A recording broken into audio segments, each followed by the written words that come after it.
Well, welcome everyone. This is Professor Hess.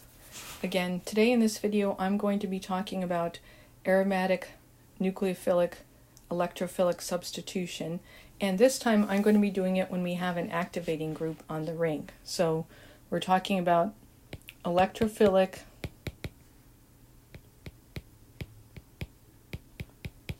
substitution on an activated aromatic ring. So the reaction that we're going to be looking at is going to be the one I'm showing here. And remember, when we just draw the reaction, we can be lazy and draw the pi electrons as a circle.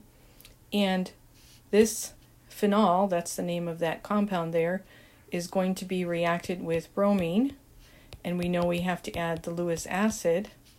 And because it's an activator, we know that we're going to get two products, because activators in general, except for the exception of the halogens, always give you the product of the bromine para. And again, we're talking about para to the original activating group. And then they're also going to give you a group that's ortho. So right now what I'd like to do for you is the mechanism, and I'm going to be doing the mechanism to show you how the para group is formed, how you get the para-bromophenol, but you should also be able to do the mechanism for the ortho, and I'm not going to go through in this video, but once you see the way I do it for this one, you should be able to do it for the ortho. So let's get started on the mechanism. And remember, I'll be showing you arrow pushing. So let's go back here real quick, and remember that this is the nucleophile. That's always the aromatic ring. Okay, and then our electrophile is going to be coming from the bromine, specifically what's called the bromonium ion. So let's look at the mechanism. So in step one, I'm going to redraw my phenol. And again, now I'm going to be putting in the bonds because I'm doing a mechanism, so I need to see them. And also when I do the mechanism, it's very important to make sure that we put in our hydrogens. And the other step we have to do is it's very important that we number the carbons so that we have a good understanding of where the double bonds are going when we draw the intermediate, the benzonium ion, and also to make sure that we know which carbons are going to have a positive charge when that bromine is added. So we're going to start again. Again, remember, you can start out with the good electrophile, meaning it's got a nice positive charge on that. And again, since I'm going to be having, as we talked about, I want that para position to be where the substitution occurs. So I'm going to put this little green dot over here. So this means in my green dot over here, I have to have that bond between 5 and 4 attacking the bromine. If I don't do that, I'm going to get the bromine at the wrong position. So I want to form the para isomer. So again, I'm going to go to my yellow because remember, as the electrophile, this pair of electrons is going to attack the bromine ion, and I'm going to get the structure I'm going to draw over here. Again, putting in all my hydrogens. I'm going to skip that one because I know now I have the hydrogen, but I also have, and again, I'm keeping the bond yellow because to make sure we understand that that is the electron pair that attacks the bromine. And now remember, from what I've drawn there, and again, let me quickly number my carbon atoms so we know which ones we're dealing with as far as, so that's 4, 5, and 6. Remember, 1 and 4 are para to each other. So when we talk about para substitution, we're talking about it coming in para to the group that's already been on there, the activating group. And then I'll switch back to yellow and put in the fact that the bond, the double bond, is still between 1 and 6, and it's still between 2 and 3. And because carbon 5 over here only has 3 bonds to it, 1, 2, and 3, this is the one that is going to have the positive charge on it. And remember, it always starts out that now, again, now talking about the positive charge and the new group attached, they are now ortho to each other. Now, you have to draw, as before in the previous video where we talked about having the benzene being attacked by having an electrophile on it, we're going to have to draw resonance structures. So again, I'm going to redraw my ring over here. Going to put in my hydrogens again, keep my group on there. And now what we have to decide, again, is where is that positive charge going to be delocalized. And again, if we look up at the structure above the one I've just drawn, we see that a carbon 5 has the positive charge, and we realize that this bond over here, I'm going to put a little orange tab over here, is the one that has the bond between 1 and 6. So this bond is the one that's going to move over here. Okay, and now the double bond is going to be between, okay, oops, let me number real quick just to make sure we know which ones are in 1, 2, 3, 4, 5, and 6.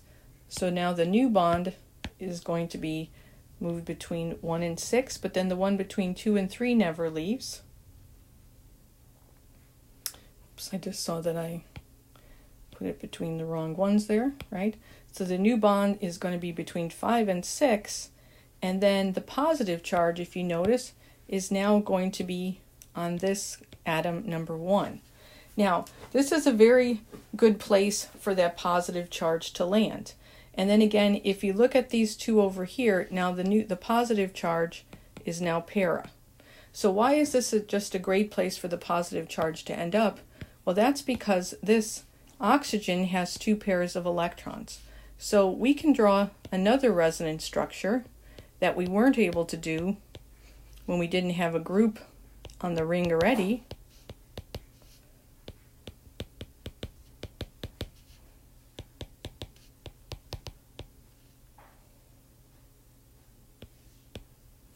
Then let me number my carbons real quick just to make sure I've got 1.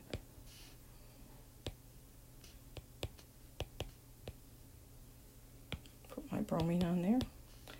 So now we're going to do a resonance structure in which the electron pair from the oxygen is going to come down and help out that positive charge that carbon group has.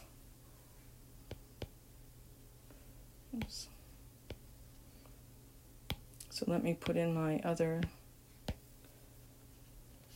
Okay, so what's going to happen over here is that this bond from the oxygen is going to come down and go between the oxygen and the carbon 1. So the other double bonds over here between 5 and 6 don't change. I'm going to have to erase this over here. And then what we have is this structure over here. Now if you look over here, my oxygen atom has now 3 bonds and 1 lone pair. And if you remember way back from the first worksheet we did in the class, we know when that's the case, the oxygen has a positive charge. So that's an additional resonance structure you get when you have an activating group. And again, remember that OH is an activating group. And it's activating in one way. You can think about the fact that now it's donated electrons, and now you have an additional resonance structure where that positive charge is now delocalized even out of the ring but into the oxygen. So this is a new resonance structure that we get when we have an activating group. Now we can keep going and draw yet another resonance structure here, and I'm going to probably run out of room and have to go on to the next slide here, but let's just finish up drawing what's going to happen over here. So now what we can do is we can still delocalize that. So right now we have the positive charge ortho to the new group. We have it para. So now we have to draw a resonance structure where we move that bond so that we can get back to pushing that electron around. And if you look over here, I'm going to look at this resonance structure over here. If we look over here, if we work from this one, okay, so let me just say that going from here to here, that's one resonance structure. But now what I can also do is draw a resonance structure from here to here, where instead of having the double bond I'm sorry, the bond, the electron pair from the oxygen come in here, what can happen over here is that this bond over here can move, and now I can have a resonance structure for that one. So this is a 3 over here. And then when I draw that one,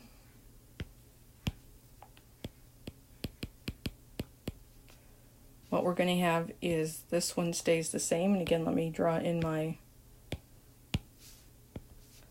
carbon atoms so I don't miss them again.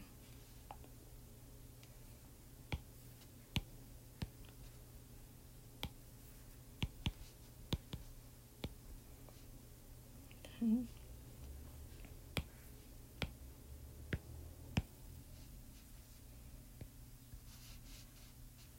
So now in this resonance structure over here,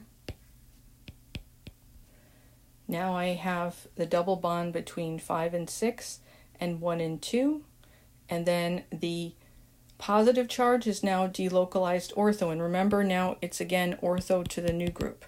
So just like when we had no group on the benzene ring, you still get an ortho resonance structure, you get a para, and you get another ortho, but because of the activating group, you get this new group, this new resonance structure with the activating group where that positive charge is delocalized into the ring. Now remember, this is the mechanism. These are the 4 resonance structures that we would draw for an activating group. And any activating group you should always be able to draw this type of a resonance structure where that positive charge is delocalized into the atom attached to the activating group. And this is common because the activating groups then share the charge, and that's why they activate the ring, because now that positive charge is not only delocalized through the ring, but it has like an additional place to delocalize it and make it more stable so the reaction happens faster.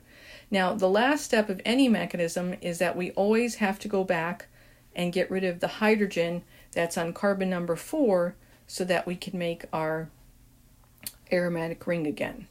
And the other thing I want to say is that you should go through the mechanism and add the electrophile to the ortho position. And when you add it to the ortho position, you should also come up with this resonance structure where you get the positive charge delocalized into the oxygen. Okay, but let's finish up our mechanism here, where we're going to, and let's just pick any one of these. The easiest one to start with is I'm going to take this resonance structure over here and use that to release the hydrogen.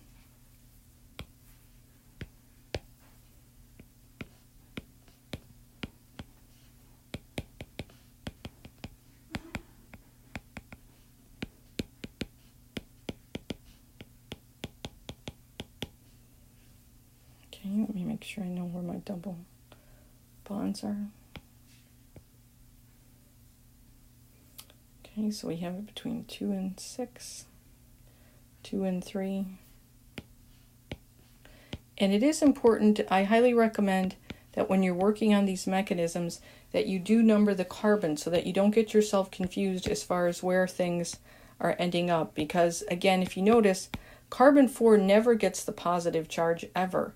And that's because of the fact that it already has 4 bonds to it, whereas the others don't have 4 bonds to it.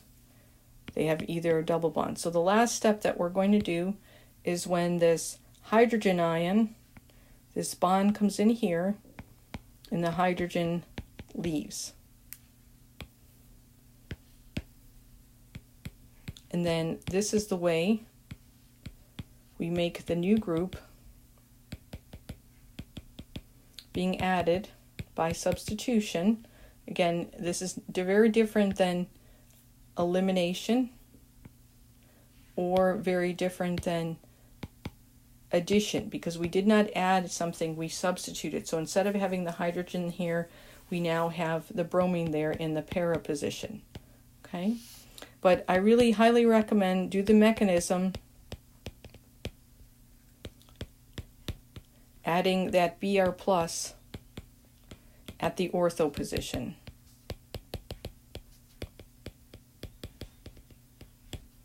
and you should get the resonance structure